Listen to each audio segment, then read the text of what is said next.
రెండవ రాజుల గ్రంథము 5వ అధ్యాయంలో 20 నుంచి మనం చదువుకుంటే కొన్ని విషయాలు తేటగా అర్థమవుతూ ఉంటాయి. 27వ వచనం వరకు. అంతటా దైవజనుడైన ఎలీషాకు సేవకుడు గెహాజీ చదవమ్మా, ఈ నయమాను తీసుకుని వచ్చిన వాటిని అంగీకరించుటకు నా యజమానునికి మనస్సు లేకపోయిన గాని యెహోవా జీవము తోడు, నేను పరిగెత్తుకొని పోయి అతన్ని కలుసుకొని అతని యొక్క ఏదైనా తీసుకుని అనుకొని నయమాను కలుసుకుని పోవచ్చుండగా. చదువు దేవుని బిడ్డలారా, చాలా శ్రేష్టమైనటువంటి మాటలు మనం జ్ఞాపకం చేసుకుంటూ ఉన్నాం. అనేక సందర్భాలలో మనము దేవునికి దగ్గరగా ఉన్నాం అనుకుంటున్నాం, కానీ మన మనస్సు, మన ఆలోచన, మన హృదయము దేవునికి దూరంగా వెళ్ళిపోతున్నాయి అనేది చాలా చక్కగా మనకి అర్థమవుతుంది. ఎలీషాకు సేవకుడు గెహాజీ. దేవుని బిడ్డలారా, దేవుని సేవకుడి దగ్గర ఉన్నాడు, దేవుని యొద్ద ఉన్నాడు. దేవుని చాలా జాగ్రత్తగా ఆలోచించేది, దేవుని దగ్గరే ఉన్నాడు, కానీ అతని మనస్సు మాత్రము లోకంతో కనివేసిపోయింది. చాలా జాగ్రత్తగా అర్థం చేసుకోండి. దేవునికి దగ్గరగా ఉన్నాను అనుకుంటూ తన మనస్సును అదుపులో ఉంచుకోలేని స్థితిలో ఉన్నాడు గెహాజీ. తన ఆశను చంపుకోలేని స్థితిలో ఉన్నాడు గెహాజీ. దేవుని బిడ్డలారా, తన హృదయంలో ఉన్న వాంఛ ఏదైతే ఉందో అది తన క్రియల ద్వారా బయట పెట్టుకుంటున్నాడు. ఇక్కడ మనం చూస్తున్నాం, నయమాను తీసుకుని వచ్చిన వాటిని అంగీకరించుటకు నా యజమానునికి మనస్సు లేకపోయాను. నయమాను మనందరికీ తెలిసిన వ్యక్తే, కుష్ఠరోగి. దేవుని సేవకుడు మరి బాగు చేస్తాడన్న వార్త విని ఆ మాటకు లోబడి ఆశతో వచ్చాడు. మొత్తం మీద ముందు కొద్దిగా మొరాయించినా సరే తర్వాత తను తగ్గించుకున్నాడు. దేవుని సేవకుడు చెప్పినట్లుగా చేశాడు. తన జీవితము బాగుపడింది, అక్కడ తన ఆరోగ్యము బాగుపడింది. నయమాన్ బయట నుంచి వచ్చిన వ్యక్తి దీవించబడ్డాడు. బయట నుంచి వచ్చిన వ్యక్తికి ఆశ ఉంది, కానీ లోపల దేవుని దగ్గర గడుపుతున్న వ్యక్తికి మాత్రం మనసంతా బయట ఉంది. చాలా జాగ్రత్తగా అర్థం చేసుకోండి. నయమాను తీసుకొచ్చిన బహుమానాలు దేవుని సేవకుడని ఎలీషా వద్దన్నాడు, కానీ ప్రక్కనే ఉన్న గెహాజీకి మాత్రము ఏ ఆశ ఉన్నదా? ధనాశ ఉంది. తీసుకొచ్చిన బహుమతుల మీద ఆశ ఉంది. అందుకే అపోస్తలుడైన పౌలు అన్నాడు, ధనాపేక్ష సమస్త విధములైన కీడులకు మూలము. దేవునికి దగ్గరగా ఉన్నాను అనుకున్నాడు, కానీ ఈ ఆశ చాలా. దేవునికి సమీపంగా ఉన్నాను అనుకున్నాడు, కానీ మనస్సు మాత్రము అదుపులో ఉంచుకోలేకపోయాడు. దేవునికి దగ్గరగా ఉన్నాను అనుకున్నాడు, కానీ తనలో ఉన్న కోరికలను కంట్రోల్ చేసుకోలేకపోతున్నాడు గెహాజీ.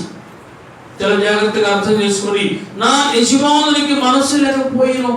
అదే తీసుకొచ్చిన బహుమతులు వద్దన్నాడేంటి? కనీసం నాకు ఇచ్చిన బాగుంటుంది కదా అంటే ఆయనకు దగ్గరగా ఉన్నాడు, కానీ నిజంగా దేవుని వాక్యానికి లోపడలా. తన మనస్సంతా కూడా దేవుని బిడ్డలారా లోకం మీద ఉంది. తన మనస్సంతా లోకం మీద ఉంది. అందుకని మనస్సును నిలుపుకోలేకపోయాడు, మనస్సును ఆపుకోలేకపోయాడు. మనస్సు లాక్కెళ్ళిపోయింది, మనస్సు బయటకు లాక్కెళ్ళిపోతుంది. దేవుని బిడ్డ చాలా జాగ్రత్తగా వినండి. మనస్సు మనిషిని లాక్కెళ్ళిపోతా ఉంది. ఎక్కడి నుంచి? దేవుని నుంచి లోకంలోకి. దేవుని యొద్ద నుంచి లోకంలోకి మనస్సు మనిషిని లాక్కెళ్ళిపోయింది. ఆ విధంగా గెహాజీ తన మనస్సును అదుపులో ఉంచగలిగిపోయాడు. మనస్సు లాక్కెళ్ళిపోతా ఉంది, మనిషి వెళ్ళిపోయాడు. లోకం మీద ఉన్న ఆశయంతో, లోకం మీద ఉన్న వ్యామోహం ఏంటో తన పరుగును బట్టి ఇక్కడ మనం చూస్తున్నాం. 20వ వచనం ఏముంది? తన మనస్సు లేకపోయాను, కానీ యెహోవా జీవము తోడు, నేను పరిగెత్తుకుని పోయి. అంటే మనస్సు ఎక్కడికి వెళ్ళిపోతున్నాడా? ఎలా వెళ్తున్నాడు? లోకంలోకి పరిగెత్తుకుని పోతున్నాడు. లోకంలోకి పరిగెత్తుకుని పోతున్నాడు. దేవుని నుంచి లోకంలోకి వెళ్తున్నాడు. దేవునికి సమీపస్తుడిగా ఉండాల్సిన దానికి బదులుగా లోకానికి దగ్గరగా పరిగెత్తుకుని పోతున్నారు. ఈ రోజు మా జీవితంలో ఇదే ఉంది పరిస్థితి. పరుగు నేను ఎక్కడికి పరిగెడుతున్నావు? దేవుని నుంచి దేవుని ఎందుకు పరిగెడుతున్నావు? ఎవరి దగ్గర నుంచి ఎవరి ఎందుకు పరిగెడుతున్నావు? రేపు రోజు పెట్టారా అనేక సందర్భాల్లో గెహాజీ జీవితాన్ని మనం జ్ఞాపకం చేసుకుంటున్నాం. గెహాజీ కదా అనుకుంటున్నాం, కానీ ఒకవేళ ఆ స్థానంలో మనం ఉన్నామేమో, ఆ పొజిషన్లో మనం ఉన్నామేమో. నేను పరిగెత్తుకొని పోయి అంటే మనసులో అనుకుంటున్నాడు, అరే మా యజమానుడికి ఏ మాత్రం కూడా ఆలోచన లేదు, నేను వెళ్ళి ఎలా వెళ్ళాలంటున్నాడు. పరిగెత్తుకొని పోయి ఏమంటున్నాడు? అతన్ని కలుసుకొని ఎవరిని విడిచి వెళ్ళిపోయాడు? దేవుని విడిచి వెళ్ళిపోతున్నాడు. దేవుని సన్నిధిని విడిచి లోకంతో కలుసుకోవాలనుకుంటున్నాడు, లోకాన్ని కావాలనుకుంటున్నాడు. దేవుని సన్నిధిని విడిచి అతని ఎందుకు పరిగెత్తుకు పోవాలనుకుంటున్నాడు. ఇక్కడ గెహాజీ చేసిన పొరపాట్లు ఈరోజు మనం జ్ఞాపకం చేసుకున్నాం. మొదటి పొరపాటు ఏంటి సార్? దురాశ పడ్డాడు, దురాశ కలిగి ఉన్నాడు. 20వ వచనంలో నా యజమానునికి మనసు లేదు కానీ యెహోవా జీవం తోడు, నేను పరిగెత్తుకొని పోయి అతనిని కలుసుకొని అతని యొక్క ఏదైనా తనకు కాని దానిని ఆశించడం కూడా తప్పే. అది నీకు సంబంధించింది కాదు, నువ్వు ఆశపడకూడదు. అది నీది కాదు అన్నప్పుడు ఆశపడకూడదు. ప్రతి రోజు పెట్టారా చాలా జాగ్రత్తగా వినండి. దురాశ దుఃఖానికి చేయదు. యాకోబు పత్రిక 1వ అధ్యాయం మనం చూస్తున్నాం. 13-14 వచనాల్లో మనం చూస్తున్నాం. సోదర చదవమా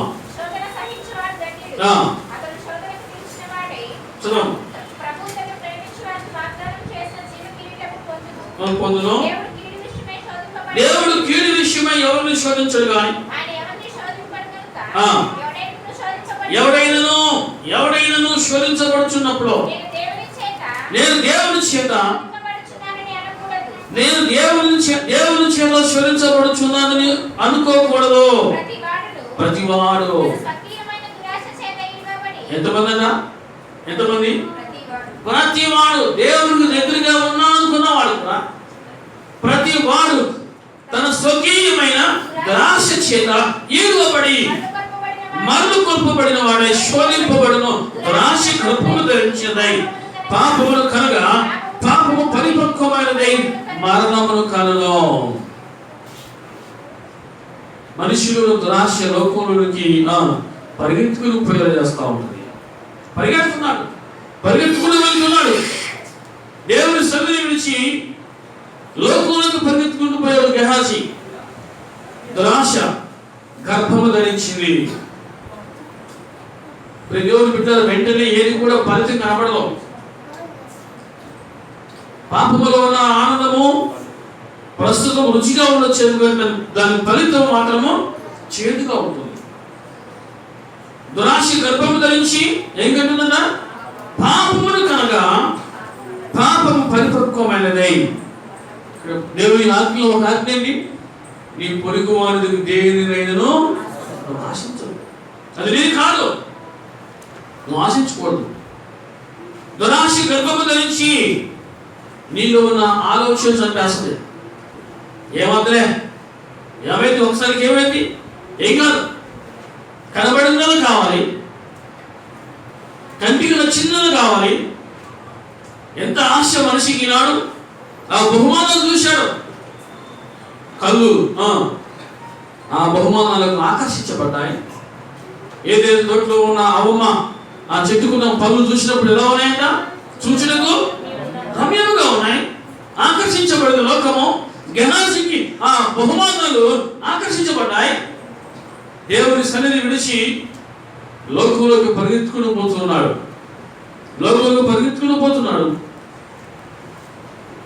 కలుసుకున్నాడు. ఆ వ్యక్తిని కలిశాడంట. తనకు కాని దాన్ని ఆశించాడు. రెండవది అతని దగ్గరికి వెళ్ళి అంటున్నాడు, ఏమంటాడు సార్? 22వ వచనం, నా యజమానుడు 20వ వచనంలో ఒక తప్పు ఉంది, ఒక తప్పు చేశాడు. రెండవ తప్పు ఇక్కడ ఏం చేస్తాడు చూద్దాం. నా యజమానుడు నా చేత వర్తమానము పంపి, ఇక్కడ అబద్ధం చెప్తూ ఉన్నాడు. 20వ వచనం దురాశ కనబడింది. దాన్ని దక్కించుకోవడం కోసము అబద్ధం చెబుతున్నాడు. దేవుని ఆజ్ఞలో ఒక ఆజ్ఞ ఏంటి? అబద్ధం ఆడకూడదు. ఇక్కడ గెహాజీ అంటున్నాడు, నా యజమానుడు నా చేత వర్తమానం పంపి ప్రవక్తల శిష్యులు ఇద్దరు యవ్వనులు ఎఫ్రాయిము నుండి నా యొద్దకు ఇప్పుడే వచ్చి కనుక నీవు వారి కొరకు 2 మణుగుల వెండియు 2 దుస్తుల బట్టలను దయచేయమని సెలవిచ్చుచున్నాడు. యజమానుడు చెప్పకపోయినా యజమానుడు చెప్పాడు, ఇదిగో ఇంటికి 2 యవనస్తులు దూర ప్రాంతం నుంచి వచ్చారు, వారికి వెండి కావాలి, వారికి 2 దుస్తులు బట్టలు కావాలి, ఇదిగో నువ్వు వెళ్ళి తీసుకుంటా అని నా యజమానుడు నాకు చెప్పి నన్ను పంపించాడు.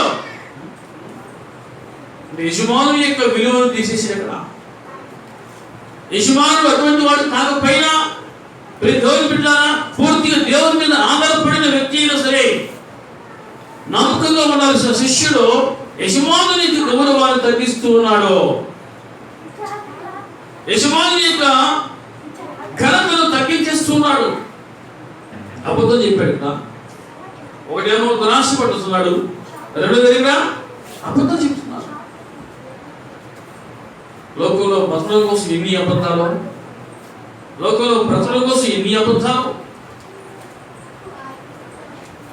ఒక పూట కోడి కోసము వేషం చేసేట. ఎందుకోసం అబద్ధం పడుతున్నావు? ఎందుకోసం? ఒక పూట కూటి కోసమా? గాలి కోసం అబద్ధము. లోకంలో ఉన్న పక్షులను చూడండి, అవి విత్తవు కొయ్యవు, వాటిని పోషిస్తున్న దేవుడు మిమ్మల్ని పోషించడా? అంచు పిల్ల కాకులకు ఆహారం ఇచ్చి గొప్ప దేవుడు మిమ్మల్ని పోషించడా? దేవుడి దగ్గర ఉన్నప్పుడు అట్టి విశ్వాసం లేకుండా జీవిస్తూ ఉన్నాడా?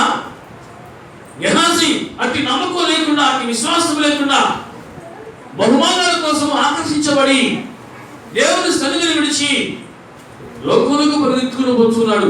ఈరోజు నీ పరిస్థితి ఎలా ఉంది? ఈరోజు నీ బ్రతికి ఎలా ఉంది? రెండో విషయం చూస్తున్నాం, దేవుని బిడ్డ అబద్ధం ఆడుతున్నాడు. ఆశీర్వాదం విడిచిపెట్టి శాపం కోసం అబద్ధాలు ఆడుతున్నాడు. ఆశీర్వాదం విడిచి శాపం కోసం పరిగణిస్తూ ఉన్నాడు. దేవుని సన్నిధి విడిచి లోకాలకు వెళ్తున్నాడు. నాకు దీవెన కాదు కావలసింది, శాపం కావాలి అన్నట్టుగా, ఈ ఇహలోక సుఖభోగమే శాశ్వతం అన్నట్టుగా మనసాక్షిని చంపుకొని, మనసాక్షి రాయి చేసుకొని దేవుని సన్నిధిని తాను దిగంబరిగా కప్పు వేసుకుంటూ లోకులకు పరిగెత్తుకుని పోతున్న గెహాజీ లాంటి స్వభావము ఒకవేళ ఈరోజు మనలో కూడా ఉందేమో. మీరు విరుడు మట్టుకు విందులు కానీ అబద్ధం ఆడకూడదని దేవుని ఆజ్ఞ ఉంది, దొంగతనం చేయకూడదని దేవుని ఆజ్ఞ ఉంది. దేవుని బిడ్డలారా, ఇక్కడ అబద్ధం ఆడుతున్నారు. ఒక తప్పుకు బదులు మరి ఒక తప్పు, ఒకదాన్ని తప్పు వేసుకోవడం కోసం మరి ఒక తప్పు చేయాల్సిన దుస్థితిలోకి తాను గెహాజీ నెట్టి వేసుకుంటున్నాడు. శాపగ్రస్తాన్ని జీవితాన్ని కోరుకుంటున్నాడు. ఆశీర్వాదం విడిచి శాపం పరిగెత్తుతున్నాడు. ఈరోజు అనేక సందర్భాల్లో మనం కూడా అటువంటి స్థితిలో ఉన్నాం. ఒకసారి మనం పరిశీలన చేసుకోవడం చాలా మంచిది. 24వ విషయం మనం చూస్తా ఉన్నాం. మరి ఒక తప్పు ఇక్కడ మనం చూస్తున్నాం. మెట్టు దగ్గరకు వారు రాగానే వారి యుద్ధులని గెహాజీ వాటిని తీసుకుని ఇంటిలో దాచి మూడో తప్పిడా తెచ్చుకున్నాం. ఆ వస్తువులు ఏమని చెప్పాడు నయమానుకు? యజమానుడు తీసుకురమ్మన్నాడు. 2 యవనస్తులు వచ్చారు. నీ దగ్గర ఉన్న బట్టలు ఇస్తే, నీ దగ్గర ఉన్న వెండి ఇస్తే ఆ యవనస్తులకు ఇచ్చి పంపాలన్నాడు అని చెప్పి తెచ్చుకొని ఏం చేశాడ? తన ఇంటిలో దాచిపెట్టుకున్నాడు. తనకు కాని దాన్ని దేవుని బిడ్డల వాక్యం సెలవిస్తా ఉంది. దాచిపెట్టుకోవడం, అతిక్రమమును దాచిపెట్టుకోవడం. అతిక్రమం ఒప్పుకోవడం కాదు, దాచిపెట్టుకుంటున్నాడు. అది దేవుని ఆజ్ఞను అతిక్రమించుటే పాపం. దాచిపెట్టుకున్నాడు. దొంగతనముది, అబద్ధము. యాకోబు 2వ అధ్యాయం చూస్తున్నాం. 19వ వచనం ఉంది. దేవుని ధర్మశాస్త్రంలో 2వ అధ్యాయమా ఎరుగుదురు కనుక 10వ వచనం ఎవరైనాను ధర్మశాస్త్రమంతయు గైకొనియు ఒక ఆజ్ఞ విషయంలో తప్పిపోయిన ఎడల ఆజ్ఞలన్నిటి విషయంలో ఏమవుతాడట? ఇక్కడ ఏం చేశాడు గెహాజీ? తనకు కాని దాన్ని తెచ్చుకొని ఇంటిలో దాచి పెట్టుకుంటాడు. పాపమును మూట కట్టుకోవడం అని, పాపమును మూట కట్టుకోవడం. పాపము కనగా పాపము పరిపక్వమై మరణమును కలుగును. దురాశ దుఃఖము.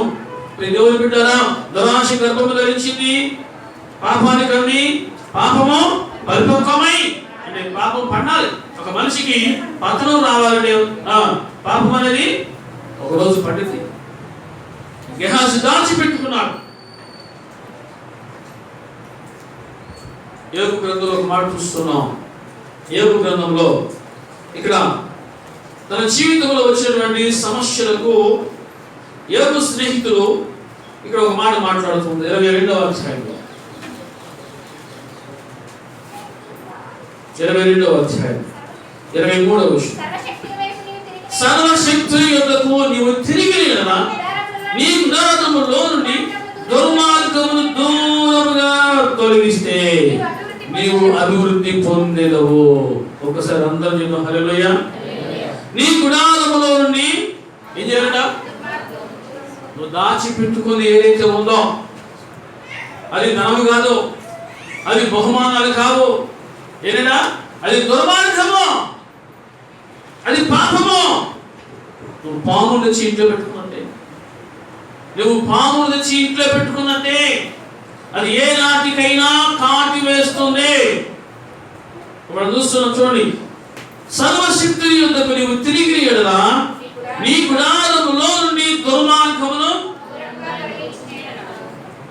నువ్వు అన్యాయం చేసి అక్రమం చేసి రూపాయి కూడబెట్టుకొని దాన్ని నువ్వు నీ ఒంటిలో పెట్టుకున్నా, ఎక్కడ ఎక్కడ ఎక్కడ పెట్టుకున్నా?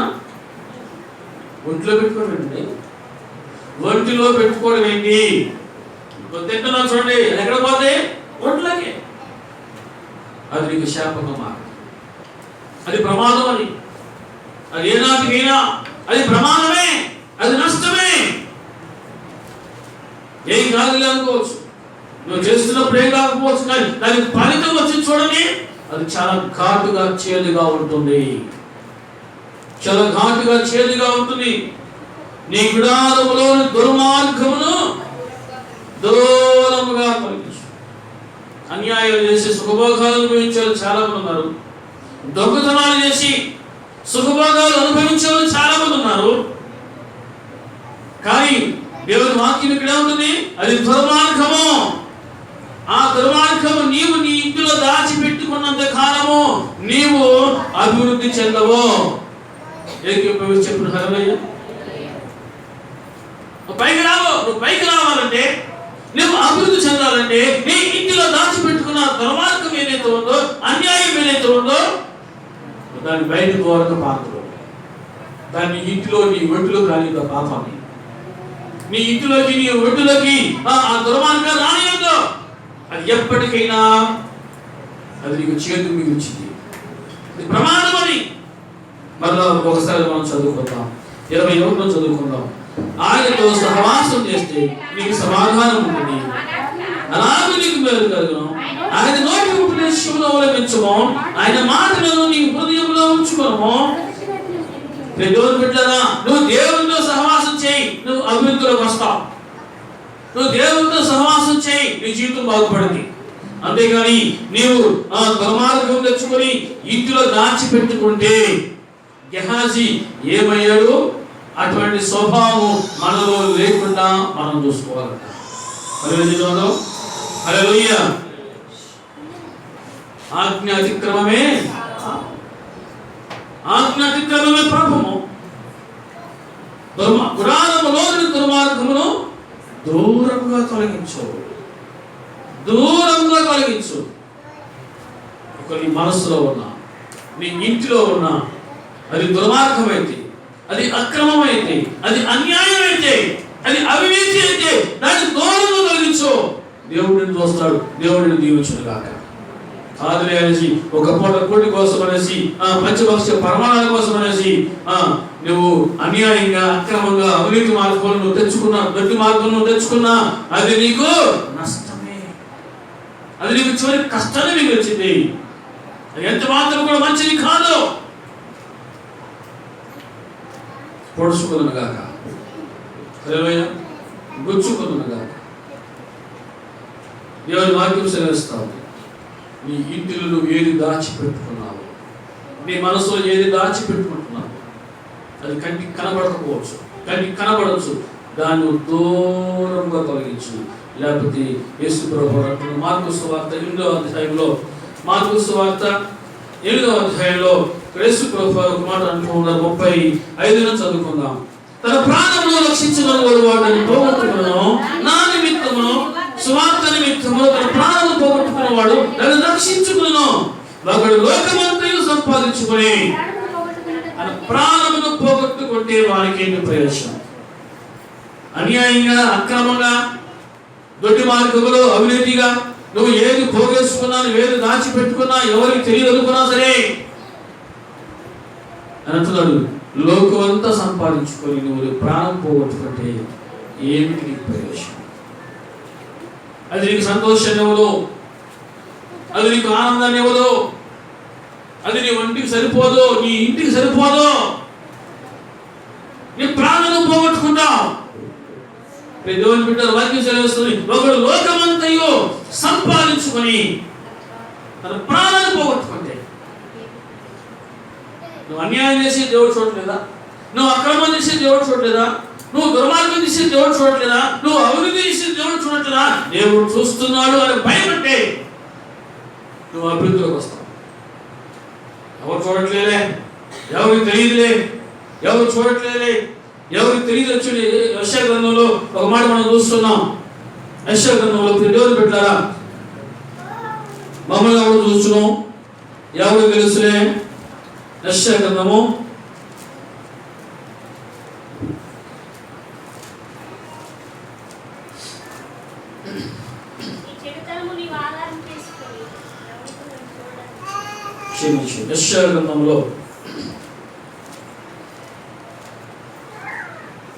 29వ చూడము.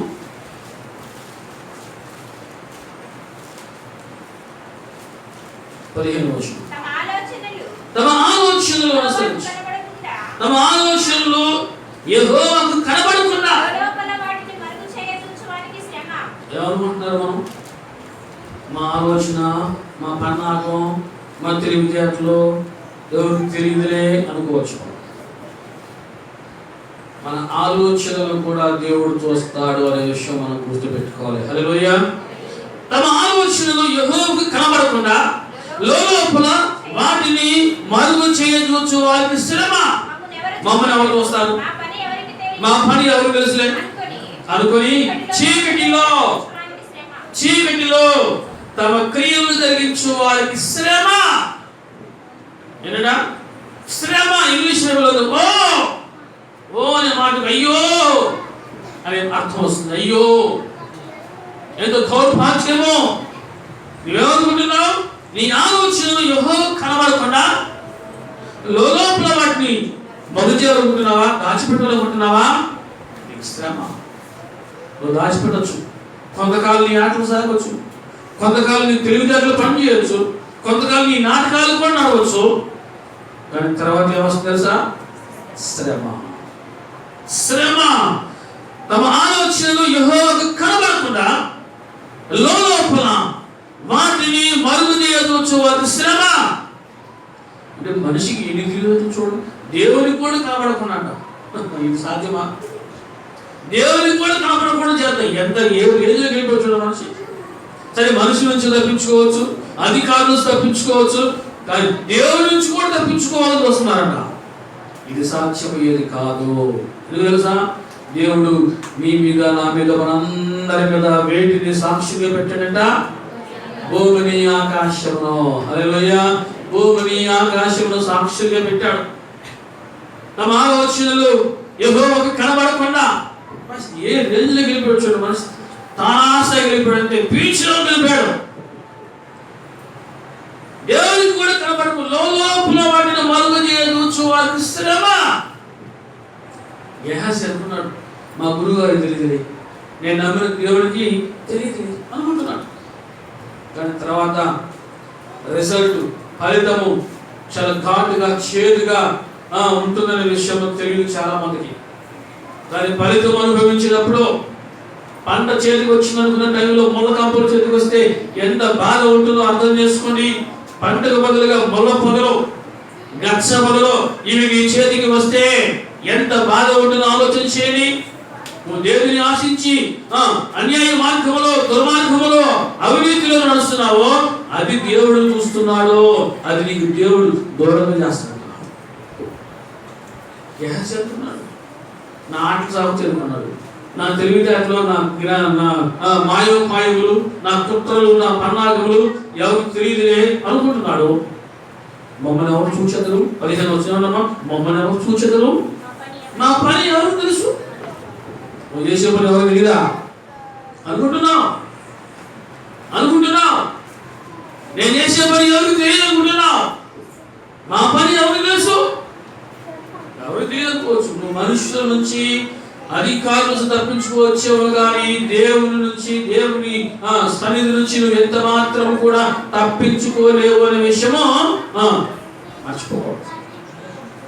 చీకటిలో తమ క్రియలు జరిగించు వారికి శ్రమ. అయ్యో 16వ వచనం, మీరెంత మూర్ఖులు, చాలా మీరెంత మూర్ఖులు, చేసేది అడ్డదారి దొడ్డిదారి. మళ్ళీ ఏమనుకుంటున్నావు? నువ్వు చాలా తెలివినోడిని, నాగ్గా తప్పించుకోవాలి. మన భాషలో ఏదైనా నాగ్గా తప్పించుకున్నాడు, నాగ్గా ఏంటంటే నాగ్గా తప్పించుకున్నాడు. దేవుని వాక్యం ఏమంటుంది? అయ్యో మీరెంత మూర్ఖులు, అయ్యో మీరెంత మూర్ఖులు. వెనక్కి రండి, 2వ రాసిన గ్రంథంలో 5వ అధ్యాయం చూస్తున్నాం. దాచి వారికి సెలవిగా వారు వెళ్ళిపోయారు. 25వ వచనం, అతడు లోపలికి పోయి చూడండి, మరి ఏమి తెలియని వాడు లాగా మనసాక్షి చంపుకున్నాడు, మనసాక్షి కఠినపరుచుకున్నాడు. ఏమి తెలియని అమాయకులాగా యజమానుల ముందు నిలిచాడంట.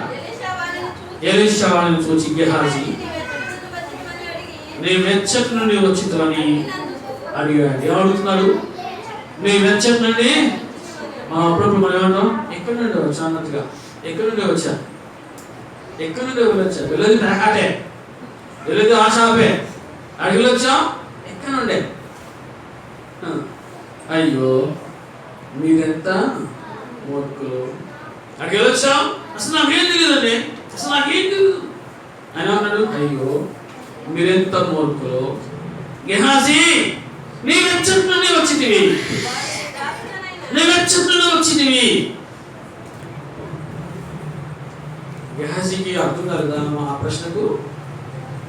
గెహాజీకి బలుపు వెలగదంటవా? ఇప్పుడు మన వాక్యం మనం బలుపులు వెలుగుతున్నాం కదా, బలుపులు వెలుగులు గాక, అందరి బలుపులు వెలుగులు గాక. ఆమె చెప్పండి, ఆమె. గెహాజీ నువ్వు ఎక్కడి నుంచి వచ్చావు? గెహాజీ అన్నాడు, మరియు తప్పు చేస్తున్నాడు, మరియు తప్పు చేస్తున్నాడు. ఇక్కడ చూడండి, నీ దాసుడు నేను ఎచ్చటికి పోలేదయ్యా, బయటే ఉన్నా. ఎక్కడ ఉన్నాడు? వరండాలో ఉన్నాడంట. ఎక్కడికి పోలేదు. ఎక్కడికి వెళ్ళా? అయ్యా నేను నయమాన్ దగ్గరికి వెళ్ళాను, నువ్వు బహుమానాలు వద్దున్నాగా నేను తెచ్చుకున్నాను అయ్యా అంటే ఎట్లా ఉండేది బహుశా. అలా నేను ఎక్కడికి పోలేదయ్యా, నేను ఎక్కడికి పోలా. తెచ్చుకున్నాడు, ఇంట్లో దాచిపెట్టుకున్నాడు, అమాయకులాగా వచ్చాడు. చాలా మంది ఎలా ఉంటారు తెలుసా? చేస్తూనే ఉంటారు, అమాయకులుగా ఉంటారు. అసలు నోట్లో అసలు నాలుగే లేదంట, నోట్లో వేలు పెట్టినా అసలు కొరకునే తెలియదంట. ఎంత అమాయక చక్రవర్తులో. కొంతకాలం ఎవరికైనా ఆడిందా ఆట, ఆడిందా సాగు, కొంతకాలం ఆటలు సాగుతాయి, దేవుడు కొంతమందికి కొన్ని విధాలుగా అవకాశాలు ఇస్తాడు. నీకు ప్రియులు ఇచ్చాడు, తెలుగులో ఉంటాం స్వేచ్ఛ. దేవుడికి స్వేచ్ఛను ఇచ్చాడు. అయినను వీటన్నిటినీ లెక్కలోకి తీసుకుని వచ్చును. ప్రసంగంలో 11వ అధ్యాయం చూడమ్మా. ప్రసంగి 11వ అధ్యాయము చూడవచ్చు. 11 12 కాదు, 11, 9, 10 వచనం. యవనుడా, ఎవరు చెప్తున్నాడు? యవనుడా నీ యవనమందు సంతోషపడా. బిర్యానీ కావాలి, బిర్యానీ కదా, నీ ఇష్టం. ఏది చేయాలో చేయొచ్చు, ఏది తినాలో తినచ్చు, ఎక్కడికి పోవచ్చు, ఏది అనుకున్న పని అనుకున్న టైంలో చేయొచ్చు. యవనుడా నీ యవనమందు సంతోషపడు. నీ యవన కాలమందు నీ హృదయాన్ని సంతుష్టిగా ఉంచుకో. యవనస్తుగా ఉంటాయి, యవనస్తుగా కోరికలు ఉంటాయి. నీ కోరిక చొప్పున నీ దృష్టి యొక్క ఇష్టం, నీ దృష్టికి ఏది నచ్చిందో అది అనుభవించు. నీ కోరిక ఏదైతే ఉందో అది తీర్చుకో. అయితే గుర్తుపెట్టుకో, అయితే వీటన్నిటిని బట్టి దేవుడు నిన్ను తీర్పులోకి తెచ్చునని జ్ఞాపకం తెచ్చుకో. దేవుడు నీకు స్వేచ్ఛ ఇచ్చాడు. యవనుడా నీ యవనాన్ని బట్టి సంతోషంగా ఉండవు. నీ యవన కాలమందు నీ హృదయముతో సంతుష్టిగా ఉంచుకో. కోరికలు ఉన్నాయి, నీ కోరిక చొప్పులను నీ దృష్టి యొక్క ముందు మనిషికి ఏం పోతే చూపే. ఒక మనిషి మీద దృష్టి పెట్టినా, ఒక వస్తువు మీద దృష్టి పెట్టినా కదా, ఒక డబ్బు మీద దృష్టి పెట్టినా తర్వాత మనిషి వెళ్ళిపోతాడు. అంతే. ముందు దృష్టి, నీ దృష్టికి ఇష్టం చొప్పున, నీ కంటికి ఏది నచ్చిందో, నీ కంటికి ఏది ఆనందో నీ ఇష్టం, నీ కోరిక చొప్పున, నీ ఇష్టం చొప్పున, నీ దృష్టికి ఇష్టం చొప్పున ప్రవర్తించు. అయితే వీటన్నిటిని బట్టి దేవుడు నిన్ను తీర్పులోకి తెచ్చును. ప్రజెంట్ ఏం కనబడదు చెప్పండి, ఏం కనబడట్లా? తీర్పు కనబడట్లా. ప్రజెంట్ మనిషికి తీర్పు కనబడట్లా. ఎప్పుడు పోలేదు, ఎప్పుడుకో. సిలువలో కనుక ఏమన్నాడు సిలువ కనుక? అయ్యా ప్రభా నీ రాజ్యంతో వస్తున్నా. ఆ చివరి మూమెంట్ నేను కూడా అంటది. అంత అనుభవించాక చివరి మూమెంట్ లో నేను కూడా అంట, ఎంత ఘోర పాపనైనా ఆయన ఇన్ని తిరిగితేట్లో, ఇన్ని లాజిక్లో ఎవరు పెట్టారు? మన లాజిక్లు, మన ఆలోచనలో, మన తిరిగితేటలో అన్ని చోట్ల పని చేయవో. దేవుని అసలే ఈ లోక జ్ఞానము దేవుని దృష్టికి గెహాజీ అనుకున్నాడు. ఎక్కడికి వెళ్ళదు, ఎక్కడ ఉన్నా, ఎక్కడ పోలా, తెలివిగలను అనుకున్నాడు. అబద్ధం ఆడుతున్నా అనుకోట్లా, చాలా జ్ఞానంగా సమాధానం చెప్పాడు అనుకున్నాడు. నువ్వు అబద్ధం ఆడేటప్పుడు కూడా కొన్నిసార్లు నువ్వు జ్ఞానంగా చక్కగా మాట్లాడుతున్నావు, నీకు అర్థం పడుతుందా? కానీ దేవుడు దాని వెనక ఉద్దేశాన్ని చూస్తాడు. హల్లెలూయా. దేవుడు దాని వెనుక ఉన్న ఉద్దేశాలు చూస్తాడు. నువ్వు జ్ఞానంగా సమాధానం చెప్పానుకోవచ్చు. కొంతమంది అబద్ధాలు కూడా చాలా తెలివిగా అతికినట్లే చెప్పేస్తారు. అతికినట్లే చెప్పేస్తారు. అసలు నోట్లో నుంచి ఊడిపోతే మాట్లాడతారు. ఎంత లాజికో, నేను ఎక్కడికి వెళ్ళానయ్యా అంటున్నాడు. దేవుడు తీర్పులోకి తెస్తున్న విషయం మర్చిపోతున్నాడు. ఈనాడు చాలా మందికి ఎందుకు భయం లేదు అంటే తీర్పు. చూడండి ప్రసంగి గ్రంథంలో ఒక మాట చూస్తాం. 8వ అధ్యాయంలో 11వ వచనం. దుష్క్రియకు తగిన శిక్ష శీఘ్రముగా కలగకపోవడం చూచి మనుషులు భయం విడిచి హృదయపూర్వకంగా దుష్క్రియలు చేస్తున్నారు. బైబిల్ ఉన్నవారు అందరినీ ఎక్కడ అధ్యాయము ఏ వచనమో 8, 11. ఎందుకు మనుషులకు భయం లేదంట?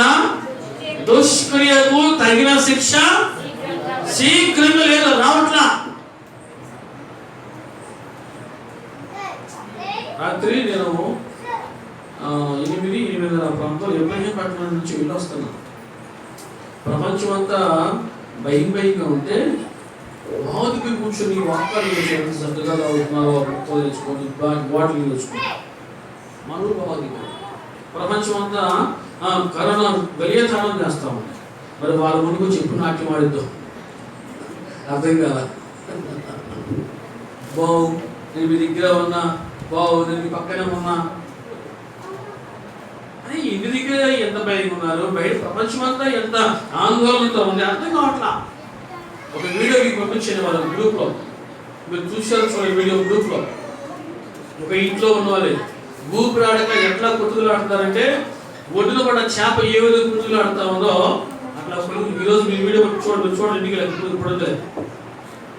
భయాల్లో దుష్క్రియకు తగిన శిక్ష శీఘ్రముగా రావట్లా.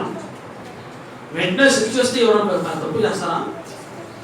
శిక్ష వెంటనే వస్తే ఎవరు తప్పు చేయగా అది ఆలస్యం అవుతుంది. కాబట్టి ఓ నా ప్రాణమా తినుము, త్రాగుము, సుఖించుము, సంతోషించుము. యవనస్తుడా వీటన్నిటిని బట్టి దేవుడు నిన్ను తీర్పులోకి తెచ్చును. హల్లెలూయా. గెహాజీ కూడా యవనస్తుడే, కర్కర్ ఏం చెప్పండి, కర్కర్. గెహాజీ అనుకుంటున్నా కానీ ఒకవేళ గెహాజీ ప్లేస్ లో మనం కూడా చదువుతామేమో, మనకు కూడా అటువంటి అర్హతలు ఉన్నాయేమో, మనలో కూడా అటువంటి స్వభావం ఉందేమో. ఆ టక్కర్తనము, ఆ టాలెంట్, ఆ తెలివి, ఆ టెక్నిక్, ఆ లాజిక్ గెహాజీ ఉన్నది ఒకవేళ మనలో కూడా ఉన్నామేమో. తీసేసుకున్నాం. హల్లెలూయా. దేవుడి ముందుకు వెళ్ళేసరికి పరిపూర్ణులుగా వెళ్దాం. ఎలా చెప్పండి? దేవుడి ముందరకు మనం అందరం ఒకరోజు వెళ్తాం. మన దేవుడు పరిపూర్ణుడు, మనం కూడా ఆయన పరిపూర్ణతలోకి రావాలి. హల్లెలూయా. ఇక్కడ ఎలీషా ముందుకు వచ్చాడు గెహాజీ. ఎలా వచ్చాడు? అసంపూర్ణుడిగా వచ్చాడు. పరిశుద్ధుడు రాలా, ఒక పాపిగా, ఒక దొంగగా, ఒక టక్కరిగా వచ్చాడు. ఎలీషా ముందుకు వచ్చి నిలబడ్డాడు. చూడండి, నిలబడుతూ కూడా ధైర్యం ఉంది కదా, ఎంత ధైర్యం ఉందో.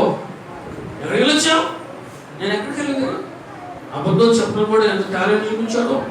కానీ మన టాలెంట్లు దేవుని ముందు పని చేయవు. సామెతలు 14వ అధ్యాయం చూడము 12వ వచనం. సామెతలు 14:12. సామెతలు 14:12.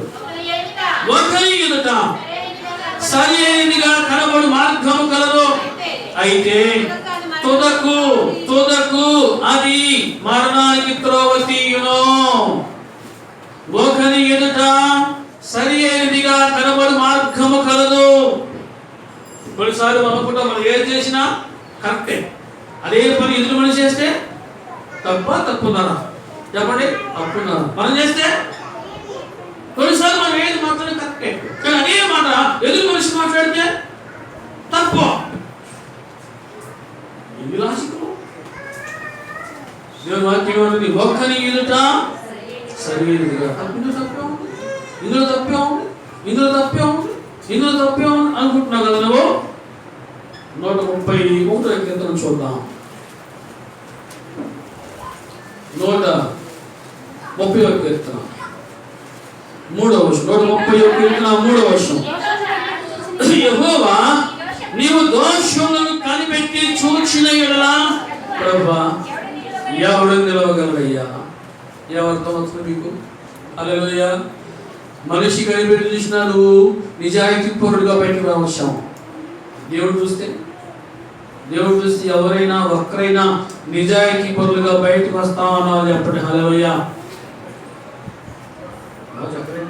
అందరు ఇక్కడ ఉన్నారా? ఎక్కడ ఉన్నాం అన్నది ముందు హల్లెలూయా. దేవుడు మమ్మల్ని కనిపెట్టి చూస్తే నువ్వు నిజాయితీ పరులుగా నీతి మంత్రులు బయటకు వస్తాం అన్నది చెప్పినప్పుడు హల్లెలూయా. చిన్నపిల్లలు చెప్పారు, పెద్దలు ఎవరు చెప్పారు? హల్లెలూయా. యెహోవా నీవు దోషములను కనిపెట్టి చూచిన యెడల, దేవుడు కనిపెట్టి చూస్తే ప్రభా నీ ఎదుట ఎవడు నిలవగలడయ్యా? ఒక్కడైనా నిలవగలనా? ఎక్కడ ఉన్నవాళ్ళు, అందుకే నాన్నగారు చెప్తాను ఒక మాట. కొన్ని వేల మందికి వాక్యం ఇస్తా ఉంటున్నాను. కొన్ని సభల్లో కొన్ని వేల మంది ఉంటారు. నా అనేవాడు, ఇంతమందికి వాక్యం చెప్పా ఒక్కలను పరలోకం పోతారంటావా అనేవాడు. నా చెప్పాడు, ఇంతమందికి వాక్యం చెప్పాను, ఇంతమంది చక్కగా ఎంత ఇంట్రెస్ట్గా ఎంత సంతోషంగా వాక్యం ఉన్నారో, కానీ ఒక్కలన్నా పరలోకం పోతారంటావా? ఒక్కరు పరలోకం పోయినా నా జీవితం ధన్యంగా అంటారు. హల్లెలూయా. ఇక్కడ ఉన్న వాళ్ళు ఇంతమంది ఉన్నారు, ఇంతమందిలో ఒక్కలను పరలోకం వెళ్తే నేను కూడా ధన్యండి. హల్లెలూయా. అప్పుడే వద్దులేదు, ఇంకా టైం ఉంది. Praise the lord. నేను వాక్యం ఏమంటుంది, ప్రభువా యెహోవా నీవు దోషాలను కనిపెట్టి చూస్తే ఎవడైనా ఒక్కడైనా నీ ముందు నిలబడగలడా? అటువంటిది గెహజీ ఎంత లాజిక్గా వచ్చి, నేను ఎక్కడికి వెళ్ళదు, ముందుకు వచ్చి నిలబడుతున్నాడు. ఆయన ముందుకు వచ్చి నిలబడుతున్నాడు. దేవుని ప్రతినిధి ముందుకు వచ్చి నిలబడ్డాడు గెహజీ. ధైర్యం చూడు, ఎంత ధైర్యం. తప్పు చేసేవాళ్ళు చాలా మంది ధైర్యం ఉంటుంది. తప్పు చేసే వాళ్ళు కూడా చాలా మందికి కొన్ని సందర్భాల్లో ధైర్యం వచ్చేస్తుంది. అందరూ తెలిసిపోయింది, ఇంకేంటి అందరూ తెలిసిపోయింది, ఇంకేంటి అప్పుడు వచ్చేస్తుంది. తెలియకపోతే తెలిసింది అప్పుడు భయపడు, తెలిసిన ఇంకేంటి భయపడేది. దేవుని ముందుకు వచ్చినప్పుడు కూడా అటువంటి ధైర్యం చూపించచ్చా? ఒక సుఖం ఎలా వచ్చాడు, ఒక సుఖం ఎలా వచ్చాడమ్మా? ఆకాశం యొక్క కన్నులు ఎత్తుటకైనను ధైర్యం చాలక. హల్లెలూయా. దేవుని యొద్దకు వచ్చి వారు ఎవరిని ఎంత ఘోర పాపి అయినా అలా రావాల్సిందే. ఎంత ఘోర పాపి అయినా సరే అలా వస్తే, ఎలా వస్తే, నేను ఎక్కడికి పోలేదు ప్రభా, నేను మంచోనయ్యా, నేను ఇక్కడే ఉన్నానయ్యా, నేను నీతిమంతునయ్యా అని ప్రార్థన ఈశ్వరు కావాల్సింది. అయ్యా నేను పాపనయ్యా, నేను పాపనయ్యా, నన్ను కనికరించు అని రొమ్ము కొట్టుకొచ్చు ఏడ్చిన సొంకరి ఏ విధంగా నీతిమంతుడికి తీర్చబడ్డాడో అటువంటి వ్యక్తులు ఆయనకు కావాలి, అటువంటి వారి ఆయనకు కావాలి. కానీ నేను ఎక్కడికి పోలేదయ్యా, నేను మంచోని, దేవుని ముందుకు వచ్చి నేను మంచోని అంటే కుదిరిద్దా? దేవుని ముందుకు వచ్చి నేను మంచోని అంటే కుదిరిద్దా? కుదరదు. ఏ హోదాలో ఉన్నా, ఏ లెవెల్లో ఉన్నా, ఏ రేంజ్లో ఉన్నా సరే, ఎంతటి వాడైనా దావీదు దేవుని ప్రార్థన చేశాడు. అయ్యా ప్రార్థన చేశాడు, అసలు నేను పుట్టిందే పాపమయ్యా, నన్ను ఇస్సోపుతో కడగయ్యా అన్నాడు. కానీ ఏ రోజు కూడా తను హెచ్చించుకోరు. ఎవరైనా అట్లా రావాల్సిందే. అయ్యా నేను పాపంలో పుట్టిన వాడినయ్యా, నన్ను ఇస్సోపుతో కడుగు, ఏమన్నా కంటే తెల్లగా మార్చు అని అడిగాడు. కనికరించబడ్డాడు. హల్లెలూయా. కనికరించబడ్డాడు. అతిక్రమము దాచిపెట్టుకొనక వాటిని ఒప్పుకొని విడిచిపెట్టువాడు కనికరం పొందుకొనును. దావీదు కనికరించబడ్డాడు, కనికరం పొందుకున్నాడు. ఒక సుందరి ప్రార్థన చేశాడు, నీతిమంతుడు తీర్చబడ్డాడు. కానీ గెహాజీ అలా కాదు, నేను ఎక్కడికి పోలేదు ప్రభా, దాచిపెట్టుకున్నావు. అది పామై కాటేసింది అనుకోవట్లా, అది మరణాన్ని త్రవ తీసింది అనుకోవట్లా. దాచిపెట్టుకోవద్దు. దేవుని దగ్గరికి వచ్చిన తర్వాత నటించొద్దు. వేషధారణ పడుతు యేసు ప్రభువు ఉన్నారు, వేశ్యలకైనా క్షమాపణ ఉంది కానీ వేషధారులకు క్షమాపణ లేదు. హల్లెలూయా. చూడండి 25వ వచనం. తన యజమానుల ముందు నిలవగా ఎలీషాను చూచి, గెహాజీ నీవు ఎచ్చటనే వచ్చినవని అడిగినందుకు వాడు, నీ దాసుడు నేను. చూడండి ఏమన్నాడు, నీ దాసుడే నేను. ఏమన్నాడు చూడండి, మరి తప్పు మాట్లాడుతున్నాడు. నీ దాసుని అంటే గురువు తగ్గ శిష్యుడు. అయినా గురువుకు తగ్గ శిష్యుడు కాదు. ఎవరు శిష్యులమ్మా? ఎవరు శిష్యులంట? ఎవరు శిష్యులు అవుతారు చెప్పండి? యోహాను సువార్త 8వ అధ్యాయం 31వ వచనం. పరిగెత్తాం. తన యొద్దకు వచ్చిన యూదులతో, తనను విశ్వసించిన యూదులతో నా వాక్యమందు నిలిచిన వారైతే నిజముగా నాకు శిష్యులై ఉంటారు. నా వాక్యమందు నిలిచిన వారైతే. హల్లెలూయా. ఏమన్నాడు? ఎప్పుడు శిష్యులు అవుతారంట? ఎవరు శిష్యులు అన్నారు? నిలిచినవారు. దేని నిలిచి నిలబడాలి? వాక్యం ముందు నిలిచినవారు. నా వాక్యం ముందు నిలిచిన వారైతే నిజముగా నాకు శిష్యుడు. గురువు దగ్గర శిష్యుడు కాదు. గురువు దగ్గర శిష్యుడు కాదు ఆయన. గురువు ఏమన్నాడు? చూడండి 15వ వచనం, 5వ అధ్యాయం 15వ వచనం, 2వ రాసులు.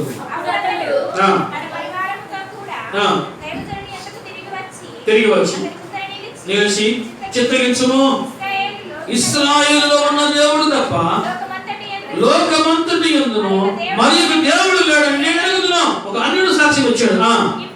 ఇప్పుడు నీవు నీ దాసుడనైనా నా యొద్ద బహుమానం తీసుకునవలసినదని అతను చెప్పగా ఎలీషా అన్నాడు, యెహోవా సన్నిధిని నేను నిలుచున్నాను, ఆయన జీవము తోడు. హల్లెలూయా. ఆయన ఏమన్నాడు? నాకు వద్దు. ఆయన ఏమంటాడు? నాకు వద్దు అన్నాడు. ఆ మాట గురువు అన్నప్పుడు శిష్యుడు ఏమనాలి? నాకు వద్దు, నాకు వద్దు అనాలి, నాకు వద్దు అనాలి. కానీ శిష్యుడు ఇక్కడ ఆ మాట అంటున్నా, అదే మా యజమానికి మనసు లేకపోయే కనీసం నాకు ఇచ్చిన తీసుకున్నానుగా. నా వాక్యం ముందు నిలిచిన వారైతే ఏమవుతారట? నాకు నిజముగా. తర్వాత మాట యోహాను సువార్త 5వ అధ్యాయంలో సత్యము మిమ్మును స్వతంత్రులుగా చేయును. మేము అబ్రహాము సంతానం, మేము ఎన్నడూ ఎవరికి దాసులమై ఉండలేదే, మీరు స్వతంత్రులుగా చేయకూడదని ఎలా చెప్పుచున్నావని అడుగుతాడుగా. అందుకేసాడు, పాపము చేసే ప్రతివాడు, దాచిపెట్టుకున్నవాడు, కనబడకుండా చేసేవాడు, రహస్యం చేసేవాడు, ఆలోచనలు చేసేవాడు, ఎవరైనా సరే పాపం చేసే ప్రతివాడు పాపమునకు దాసుడే. నువ్వు కనపడలా, నువ్వు దొరకదా, నువ్వు దొరకపోతే దొరవే, దొరికితే దొంగ, దొరకపోతే దొర. అందరూ దొరలే. కానీ ఒక టైం వస్తుంది, దేవుని ముందు దొంగలుగా నిలబెట్టాయి.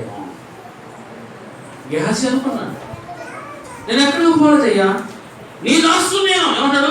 నీ దాసుడను, నీ దాసుడు నేను. దేవుని బిడ్డలారా, ఆయన దాసుడు అని అనిపించుకున్నాను కూడా మనకు అర్హత ఉండాలి. దేవునికి దాసుడని అనిపించుకునే అర్హత మనకు ఉండాలి. నీతికి దాసుడు అని అనిపించుకునే అర్హత మనకు ఉండాలి. రోమపత్రిక చూద్దాం. అపోస్తలుడైన పౌలు అంటాడు, రోమపత్రిక, ఎవరికైనా విసుగొస్తే నిజాయితీ చెప్పుడు. హల్లెలూయా చెప్పునయ్యా, ఇంకా మేము వింటామన్నా చెప్పుడు. హల్లెలూయా. 6వ అధ్యాయంలో 7వ వచనం, ఏలయనగా పాపము వలన వచ్చు జీతము మరణము. చలము, పాపం వలన వచ్చు జీతము మరణము. 17వ వచనం చదువుకుందాం.